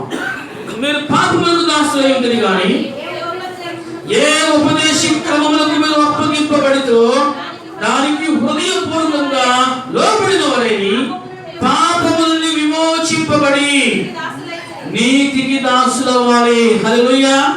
పాపం చేసే ప్రతివాడు, పాపం వల్ల జీతము, పాపం నుంచి విమోచించబడినవాడు నీతికి దాసుడు. హల్లెలూయా. చెప్పను కనిపిస్తేనా? పాపం వల్ల జీతము, పాపం చేసే ప్రతివాడు, పాపం నుంచి విమోచించబడినవాడు నీతికి దాసుడు, దేవునికి దాసుడు. నీ దాసుడు నేను, నీ దాసుడయ్యా, నేను ఎక్కడికి పోలా. వెనకరండి 2వ రాజుల గ్రంథము 5వ అధ్యాయం చూస్తాం. ఎచ్చడికి పోలేదను అంతటి ఎలీషావాణి చూచి ఆ మనుష్యుడు తన రథము దిగి నిన్ను ఎదుర్కొనుటకు తిరిగి వచ్చినప్పుడు నా మనస్సు నీతో కూడా రాలేదా? హల్లెలూయా. 26వ వచనంలో చూస్తూ ఉన్నాం. ఎలీషావాణిని చూచి ఒక తప్పు చేసిన మనిషిని నీ ముందు నిలబెట్టుకొని అతని కళ్ళలో కలిపెట్టి చూస్తే ఆ మనిషి ధైర్యంగా ఉంటాడా, లేకపోతే కొంచెం కొన్ని కుబేలు మాటలా? అర్థం కాదు. సపోజ్ పండు ఈ అబ్బాయిలో తప్పు చేశాడు, కానీ ఏమి తెలియనట్టుగా అమాయక ఇవే మంచోడు, చాలా మంచోడు. హల్లెలూయా. అమ్మాయికి వచ్చి చూస్తున్నాడు. వాళ్ళ మాస్టారు కళ్ళల్లో కలిపి ఎలాగో వేశాడు కదా, నిజమేనా అని చూశాడు. అప్పుడు గుండె స్పీడ్ కొట్టుకుంటుందా, స్లో అయిపోద్దా, నార్మల్ అయిపోద్దా? అది తప్పు చేసిన స్థితిలో బాగా అర్థమవుతుంది. హల్లెలూయా. గుండె స్పీడ్ కొట్టుకుంటుంది, నీకు నిలకడగా ఉండదు. ఒక లోపల ఒక తెలియని ఒక కంగారు, ఒక ఆందోళన. ఎలీషా వాడిని చూచి, ఎలీషా ఎప్పుడైతే వాడిని చూశాడో అప్పుడే మన అబ్బాయికి, ఎవరికి, హల్లెలూయా, టెన్షన్ మొదలై ఉంటుంది. దేవుని కడుసు పడితే ఆయన దృష్టిలో పడ్డవాడు, ఆయన చేతిలో పడ్డవాడు. హల్లెలూయా. వాడిని చూచి ఆ మనుష్యుడు రథము దిగి నేను ఎదుర్కొన్నకు తిరిగి వచ్చినప్పుడు నా మనస్సు నీతో కూడా. వారు ఈరోజు మన ముందున్న ముఖ్యమైన ప్రశ్న ఇదే. నువ్వేదైనా తప్పు చేస్తున్నప్పుడు, నువ్వేదైనా వెళ్ళకూడని స్థలానికి వెళుతున్నప్పుడు, ఏదైనా చూడకూడని చూస్తున్నప్పుడు దేవుడు అంటున్నాడు, నా ఆత్మ నీతో లేదా, నా మనస్సు నీతో రాలేదా అనేసి. మరి నీ మనసులో ఉన్న ఆలోచన, నేను అడిగితే నీ సమాధానం ఏంటి? నా మనస్సు నీతో రాలేదా? దేవుడు నేను అడిగితే నీ సమాధానం ఏంటి? దేవుడు అడిగితే నీ సమాధానం ఏంటి? నా మనస్సు నీతో కూడా రాలేదా? నువ్వు తప్పు చేస్తున్నప్పుడు నేను గుర్తుకు రాలేదా? నువ్వు నన్ను ఎందుకు జ్ఞాపకం చేసుకోలేదు? నీవు నన్ను ఎందుకు జ్ఞాపకం చేసుకోవాలా? నీ మనస్సుకు నేను గుర్తు రాలేదా? టైంలో నేనున్నాను, నీ యజమానిని నేనున్నాను, భయము నువ్వెందుకు మర్చిపోయావు, విడిచిపెట్టావు? నాడు చాలా అదే మనం చేస్తున్నాం, మర్చిపోతున్నాం, విడిచిపెడుతున్నాం. నా మనస్సు నీతో కూడా రాలేదా? ఆ టైంలో నాకేం తెలియలేదయ్యా. మనం ఆ టైంలో ఏం తెలియలేదయ్యా, ఏం తెలియదు. తప్పు చేసినప్పుడు ఏం తెలియదు. మనసుగా వాడు తెలుసా, ఈ ఒక్కసారి చెయ్యి. దురాత్మ వాడిది, ఈ ఒక్కసారి చెయ్యి. నేను తిన్నా పండు, చచ్చిపోయినా. ఓ అమ్మా, నువ్వు చాలా పిచ్చిదానిలా ఉన్నావు. తింటే నువ్వు కూడా ఎలా ఉంటావు ఉంది, అది కూడా చెప్పాలి. ఎలా ఉంటావు ఉంది గట్టి చెప్పమ్మా, చెప్పాలి. గట్టి చెప్పాడు, గట్టి చెప్పండి. తింటే ఆ పండు తింటే ఎలా ఉంటావు ఉంది, దేవదూతల వలె ఉంటావో. లోపల రెండు రకాల మనసులు నడుస్తూ ఉంటాయి. ప్రతి మనిషికి లోపలే ఉన్నాయి, ఒక మనిషి కాదు. ఒకటి చెయ్యాలి, ఒకటేమో వద్దంటది. ఎక్కువ నిజం చెప్పండి, మనం ఏ మనసు మాట వింటాం? చెయ్యని మాట వింటామో, వద్దు అనే మాట వింటామో? అబద్ధం. నిజం చెప్పండి. రామదాస్ ఆలోచిస్తున్నాడు, ఏం చెప్పాలప్ప, వీరికేం చెప్తున్నారు, అర్థమైపోయారు, వద్దులే. హల్లెలూయా. ఏం చేస్తాం మనం?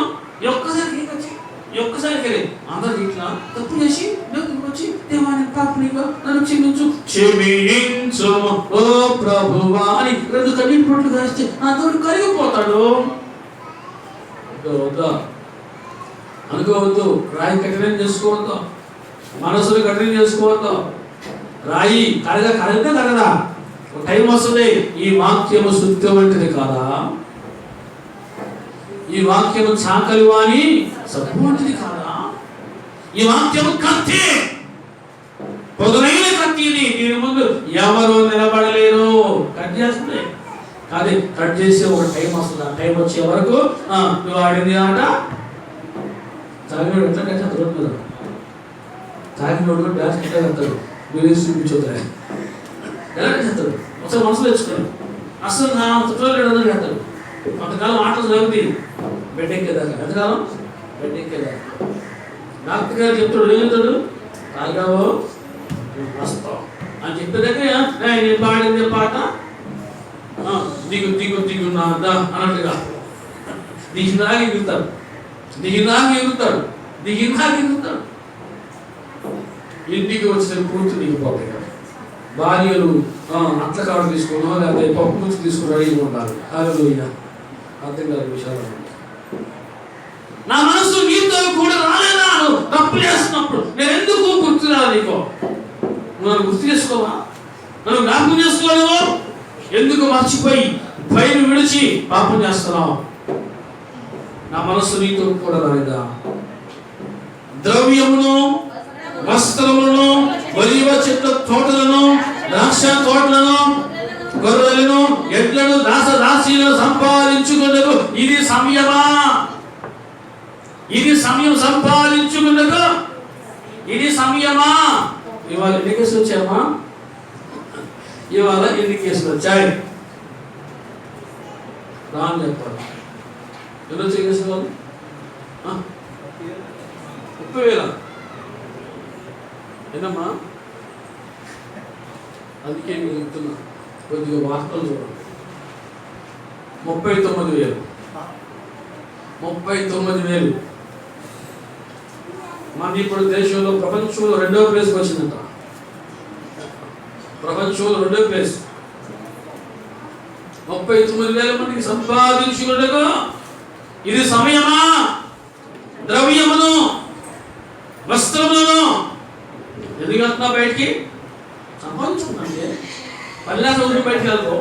ఏదో పనికి పోవాలిగా, ఏదో చేసుకోవాలి. సంపాదించుకుని ఇది సమయమా? ద్రవ్యమును, వస్త్రమును, ఒలీవ చెట్ల తోటలను, ద్రాక్ష తోటలను, గొర్రెలను, ఎడ్లను, దాసదాసీలను సంపాదించుకున్నకు ఇది సమయమా అనే ప్రశ్న నీ ముందుకు వస్తే నీ జవాబేంటి? లోకమంతా సంపాదించుకొని ప్రాణంగా ఉంటుంది. ఒక మనుషుడు అంట, ఒక రాజుగారు ఊళ్ళో సాటింపు వేశాడు. వినండి, ఏం సాటింపు వేశాడంటే, అబ్బాయి మీకు ఒక పందెం పెడతాను, మీ వీటి మీద ఒక ఇసుక బస్తా పెడతాను, ఒక బెంజం పెడతాను, ఆ బస్తాలో ఉన్న ఇసుక అంతా కాలిపోయినా నువ్వు పరిగెత్తు, ఎంత దూరం పరిగెడతావో అంత భూమి నీకు ఇచ్చేస్తా అని చెప్పాడు. ఇంకేముంది, యవనస్తుడు కదా, చాలా విషయాలు వచ్చేసిందట. నేను పరిగెడతాను, రాజాల ముందుకు వచ్చాడంట. రైట్ అండ్ సైనికులు పిలిచి ఒక ఇసుక మూట వీటి మీద పెట్టి దాని చిన్న బెంచి పెట్టి రెడీ 1 2 3 స్టార్ట్ చేయాలంట. ఇక అక్కడ నుంచి ఊపు ఆపలేక పరుగు ఆగల. మన మధ్యలో ఆలస్యం అయితే ఇసుక అయిపోతాము, మధ్యలో ఆలస్యం అయితే బస్తాలో ఇసుక అయిపోతుంది. ఆగకుండా గొప్ప వచ్చినా సరే, అలసట వచ్చినా, గుండె వేగం 72కు బదులు 150కి వెళ్ళినా సరే పరుగు ఆపలా. పరిగెత్తాడు. ఇసుకలో బస్తాలో ఇసుక అయిపోయే వాళ్ళకి పరిగెత్తుకుని వెళ్ళిపోయాడు. సైనికులు వెనక్కి వచ్చారంట. ఏంట్రా మీరు వచ్చాడు? పరిగెత్తులు అంటే అయ్యా చాలా దూరం పరిగెత్తాడు. ఎంత దూరం పరిగెత్తాడు? చాలా దూరం పరిగెత్తాడు. వెరీ గుడ్, అంత దూరం అక్కడికి వచ్చేద్దాం, అంత అవసరం లేదయ్యా, 6 అడుగులు పోయి చాలు అంటున్నాడు. 3-6 అంట. 3-6 మీకు నాకు వీడియో పంపించారు. కేరళ రాష్ట్రంలో మనకి విజయవాడ, హైదరాబాద్, రాజమండ్రి, గుంటూరు ఇట్లాంటి కొన్ని ప్రాంతాల్లో జ్యువెలరీ కాస్ట్ మీకు పేరు తెలిసిన బంగారపూర్ కంపెనీ షాప్, దాని ఓనర్ కోటీశ్వరుడు, కుబేరుడు. ఇల్లు మీకు వీడియో పంపించారు. ఇల్లు చూడండి, మామూలుగా కాదు. కానీ గల్ఫ్ కంట్రీ వెళ్ళాడంట, చచ్చిపోయాడు. కరోనా వచ్చి చచ్చిపోయాడు. ఇంకా ఏదో సంపాదిద్దాం, ఇంకేదో బంగారం కింద ప్రమోషన్ వెళ్ళాడు, చచ్చిపోయాడు. కనీసము కొడుకులు కూడా దగ్గరికి వెళ్ళిలా, శవం దగ్గరికి వెళ్ళిలా, ఇండియాకి రానిలా, అక్కడే ఆ దేశంలోనే గోయింగ్ స్పాట్ చేశారంట. లోకమంతా సంపాదించుకుని తన ప్రాణంను పోగొట్టుకుంటే వానికి ఏంటి ప్రయోజనం? దేనికోసం నీ పరుగు ఈరోజు? దేనికోసం నీ ఆశ? చెప్పండి, దేనికోసం? ఎందుకోసం పరిగెడుతున్నావు? ఇది సంపాదించుకుని ఇది సమయమా? ప్రార్థన చేయి. ప్రతి నిమిషంలో కూడా నువ్వు సంపాదించుకోవడం కోసమే నువ్వు వాడుకుంటూ ఉంటే లోకమంతా సంపాదించి నువ్వు ప్రాణం పోగొట్టుకుంటావు. అబ్బాయి వరి వాడ, ఈ రాత్రి నీ ప్రాణం పోతుంది అంతే. నీ ప్రాణం కుదిరాడు చూడు. దేనికోసం కుదిరాడుదంట? దేనికోసం? కూతురంట, కొడుకెంట కాదు, ఇదంతా అయిపోద్ది. తినోదరిగా కట్టుకున్నా, తినోదరిగా సంపాదించుకున్నా. మన ఈ మధ్యన పేరు చెప్పండి, ఒక ఇంటికి వెళ్ళా, అంతా అయిపోయింది అయ్యా, పొలం అంతా అయిపోయింది, ఇంకొద్దిగా ఏం చెప్పుకుంటే పోయేది కాదు లేకపోతయ్యా. లోకములు సంపాదించి చివరికి ఏం మిగల్లో ఎలా వచ్చావో దేవునితో నువ్వు తృప్తి పడకుండా అన్నపానములు కలిగి. తిమోతికి రాసిన పత్రిక, ఎవరికైనా ఇబ్బంది ఉంటే నిజాలు చెప్పండి. హల్లెలూయా. 6వ అధ్యాయం, 1 తిమోతి 6వ అధ్యాయంలో మనం చూస్తున్నాం 7వ వచనం. మనం ఈ లోకంలోకి ఏమీ తేలేము, ఏమీ తీసుకుని పోలేము, కాగా అన్న వస్త్రములు గలవారమై ఉండి వాటితో తృప్తి పొంది ఉందము. అందరు తీసేట్టు ఉన్నారు బైబిల్లో. మరలా చదువుకున్నాం. డేవిడ్ చదువును. డేవిడ్ ఎవరు చెప్తున్నాం? మీ ఎవడో చెప్పు. దీనిలో నుండి ఏమీ తీసుకుని పోలేదు, అన్న వస్త్రములు గలవారమై ఉండి వాటితో తృప్తిగా ఉందామమ్మా అని ఎప్పుడైనా చెప్పేవారు?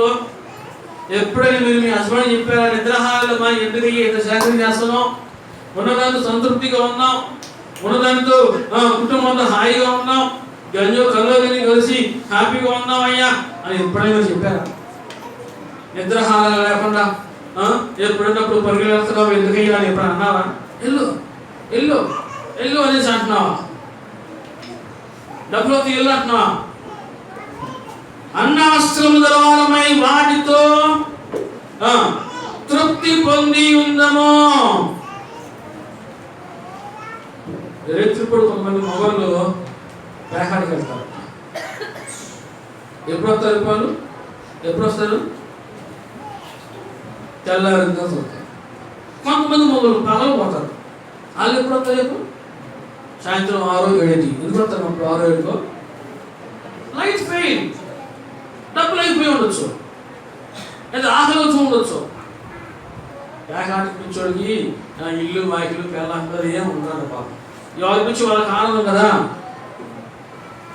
రేత్రి పగలు అని తేడా ఉండదు. అయ్యా ఎందుకు ఇది అంతా అన్నవసరంగా దేవుడు వచ్చాడు, ఉన్నదాన్ని తృప్తిగా ఉన్నామయ్యా, కాసేపు ప్రార్థన చేసుకుందా అనే భార్యలు ఇంట్లో ఉండాలి.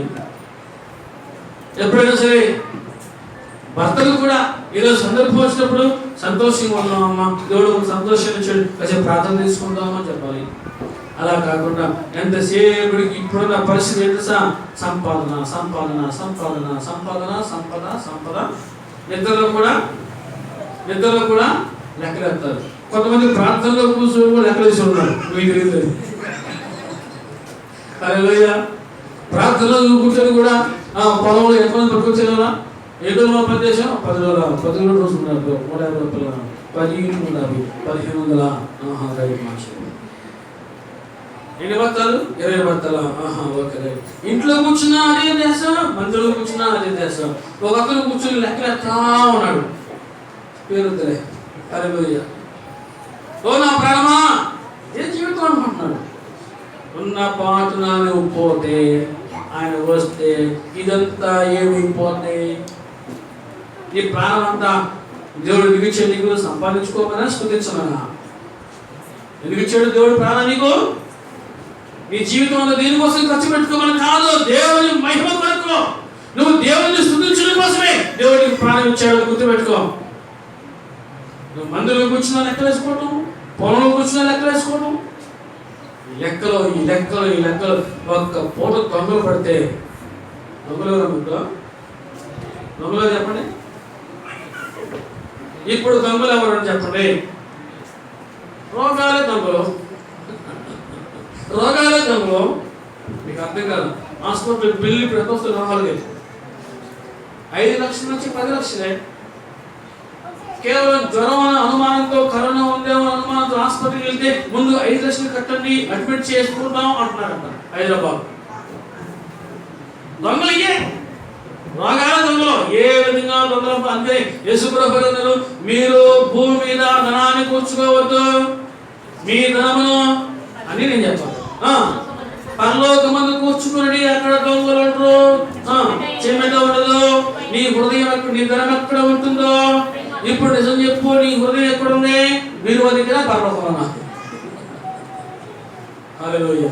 పొలం అమ్మాం, డబ్బులు వచ్చాయి, బీరులో పెట్టావు, మందిరంలోకి వచ్చినాం, నిజం చెప్పండి, నీ హృదయం వాక్యం దిక్కుతుందా మీరు కాడుతుందా? నీ గుంటే నాకు చాలు యేసయ్య.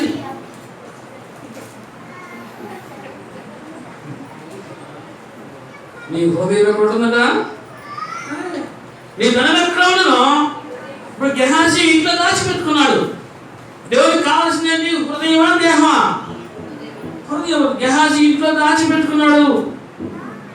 గెహాజీ ఇంట్లో దుర్మార్గంలో దాచిపెట్టుకున్నాడు. ఆయన అంటున్నాడు, సంపాదించుకునే సమయమా కాబట్టి ఫలితం దురాశ, అబద్ధం, దొంగతనం, దాచిపెట్టుకోవడం, ఇవన్నీ మూడగట్టుకున్నాడు. ఇప్పుడు ఫలితం వస్తా ఉంది. ఫలితం, ద ఫైనల్ రిజల్ట్. నయమానుకు కలిగిన కుష్ఠు నీకును నీ సంతతికి సర్వకాలము అంటి ఉండును అని చెప్పగా, వాడు మంచు వలె తెల్లనైన కుష్ఠము కలిగి బయటికి వెళ్ళిపోయాడు. దరిద్రంలోకి, రోగాలకు అప్పగించేశాడు. అంతే, దరిద్రానికి అప్పగించాడు, రోగాలకు అప్పగించేశాడు. దేవుని బిడ్డ మనం చూస్తున్నాం, నయమాను ఏ కుష్ఠరోగమును వదిలేసి వెళ్ళాడు. ఆ కుష్ఠరోగం నీకు నీ ఇంటి వారందరికీ సర్వకాలము ఉంటుంది పో అని చేపించేశాడు. అప్పుడు గెహాజీ, అప్పుడు దాకా పరిగెత్తున్న గెహాజీ, అప్పుడు దాకా టాలెంట్ ఉపయోగించిన గెహాజీ, అప్పుడు దాకా టెక్నిక్ ఉపయోగించిన గెహాజీ ఎవరిపోయాడు? శాపగ్రస్తుడు అయిపోయాడు. టాలెంట్, పరిగెత్తడం, టెక్నిక్, లాజిక్, అబద్ధము, దురాశ, దొంగతనము, ఇన్ని లక్షణాలు ఉన్న గెహాజీ చాలా హ్యాపీగా తెచ్చుకొని ఇంట్లో దాచిపెట్టుకున్నా అనుకున్నాడు. కానీ ఆ శాపం నాకు వచ్చింది, నా కుటుంబానికి నేను చేసిన పాపం నా కుటుంబం మొత్తానికి వచ్చింది అనే భయము లేకుండా ప్రవర్తించాడు. మర్చిపోయాడు. నయమాను కలిగిన కుష్ఠు నీకును నీ సంతతికి సర్వకాలం పో అని చేశాడు. వెంటనే ఏ విధంగా? వాడు మంచు వలె తెల్లనైన కుష్ఠుడు కలిగి. నయమాను గొప్పవాడా? గెహాజీ గొప్పవాడా? నయమాను బుద్ధిమంతుడా? గెహాజీ బుద్ధిమంతుడా? నయమాను ఎవరు? గెహాజీ ఎవరు? నయమాను బయటి వాడు, గెహాజీ లోపటి వాడు. కానీ బయట వాడు దీవించుకున్నాడు, లోపటి వాడు శిపించుకున్నాడు. మార్పు లేకపోతే అంతే. మార్పు లేని జీవితం గెహాజీ జీవితము. బయట నుంచి వచ్చాడు, మారాడు నయమాను. జీవితాన్ని బాగా చేసుకున్నాడు, దేవుని కలిగి మార్చుకున్నాడు. సంతోషంతో ఇంటికి వెళ్ళాడు నయమాను. కానీ లోపల ఉన్న గెహాజీ మాత్రము దౌర్భాగ్య పరిస్థితిలో శాపాన్ని మూడు కట్టుకొని బయటకు త్రోసివేయబడ్డాడు. త్రోసివేశాడంటే ఈరోజు మనం లోపల ఉన్నాం. మన స్థితి ఏంటి? నిజంగా మారామా? నిజంగా మన జీవితాలు బాగు చేసుకున్నామా? మోకరించింది దేవుని పెట్టారా?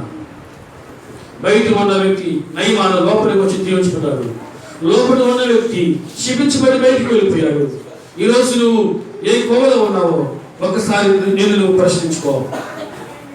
గెహాజీ లాగా ఉన్నావా? లేకపోతే తను తగ్గించుకొని లోబడి విధేయుడు నయమానులో నువ్వు ఉన్నావా? శరీరం ఉన్న కుష్ఠరోగము అది పెద్ద ప్రమాదం కాదు. కానీ ఆత్మీయ కుష్ఠు చాలా ప్రమాదం. ఆత్మీయ కుష్ఠు చాలా ప్రమాదకరము. ఒక ఆత్మీయ కుష్ఠరోగం ఉన్నావు నువ్వు, జాగ్రత్త. నువ్వు ఏ పొజిషన్లో ఉన్నావు? నయమాను లాగా ఉన్నావా? గెహాజీ లాగా ఉన్నావా? శుద్ధుడు ప్రార్థించాడు, కనికరించబడ్డాడు. దావీదు ప్రార్థించాడు, కనికరించబడ్డాడు. ఈరోజు నువ్వు ఎలా ఉన్నావు? ఎలా ప్రార్థిస్తున్నావు? జీవితం నిజంగా మారిందా? దేవునికి దగ్గరగా ఉన్నాను అనుకుంటున్నావు, కానీ మారకుండా, మనసు నిలకడలేకుండా లోకం వైపు పరిగెత్తుకుంటూ వెళ్ళే వ్యక్తులుగా ఉన్నావా? అన్యాయము, అక్రమము, అవినీతి, దుర్మార్గము, లంచగొండితనము నువ్వు తెచ్చుకొని నీ ఇంట్లో దాచిపెట్టుకుంటున్నావా? నీ హృదయంలో ఉండవేమో, వాడు తొలగించి వేసుకో, వాడు దూరంగా తొలగించు. నువ్వు అభివృద్ధి చెందుతావు. మహాపరిశుద్ధుడా, మహిమగల తండ్రి, మా గొప్ప దేవా, నీకు వందనాలు చెల్లిస్తావు. ఇంతవరకు ప్రభువా నీ వాక్యం ద్వారా మా అందరితో మీరు సూటిగా తేలిగా మాట్లాడాలి. ఎన్నో గంభీర సత్యాలు మీరు మాకు తెలియజేస్తూ వచ్చాను. దేవునికి దగ్గరగా ఉన్నాను అనుకున్నాడు గెహాజీ. మనస్సు మాత్రము లోకములో సంచరిస్తూ ఉంది. మనస్సు నిండా లోకాశలు ఉన్నాయి. మనసంతా ధనాపేక్ష ఉంది. లోకానికి మనసంతా ఆకర్షించబడతా ఉంది. శాపగ్రస్త జీవితాన్ని తెచ్చుకున్నాడు గెహాజీ. మా ముందు గెహాజీ ఉంచాడు. ఒకవేళ అటువంటి స్థితిలో మేము ఉంటే ప్రభా దయతో మమ్మల్ని క్షమించు. మా జీవితాలను ఆయన మార్చుకునే వాళ్ళకి కూడా సహాయం చేయండి. మీ సన్నిధికి మేము వస్తున్నాము అంటే మారాలి, మా జీవితాలు బాగుపడాలి మీ ఉద్దేశం. అయినా మార్పు చెందాలి, మా మనస్సులు మారాలి, మా హృదయం మారాలి, మా ఆలోచన మారాలి. మీరు మాకు తెలియజేస్తూ హెచ్చరిస్తూ అందును బట్టి ప్రభా మీకు వందనాలు చెల్లిస్తున్నాను. మా జీవితాలు ప్రభా మీరు కనికరించి దేవుడు దాచిపెట్టుకున్న వారు వర్తిల్లరు, కానీ ఒప్పుకొని విడిచిపెట్టు వారు వర్తిల్లుతారని, కనికరం పొందుకుంటారని మీ లేఖనాలు సేవిస్తూ. అవును ప్రభా, మా అతిక్రమలన్నిటినీ తుడిచివేసేవాడు నీవు, కడిగి వేసేవాడు నువ్వు. మమ్మల్ని అందరినీ క్షమించండి. మా జీవితాన్ని మార్చుకుని ప్రభా నీ వాక్యానుసారం జీవిస్తూ మీకు నిజమైన శిష్యులుగా, నీతికి దాసులుగా జీవిస్తున్న బయలు మాకు దర్శనం. యేసుక్రీస్తు నామములో ప్రార్థిస్తూ ఉన్నాను తండ్రి. ఆమేన్.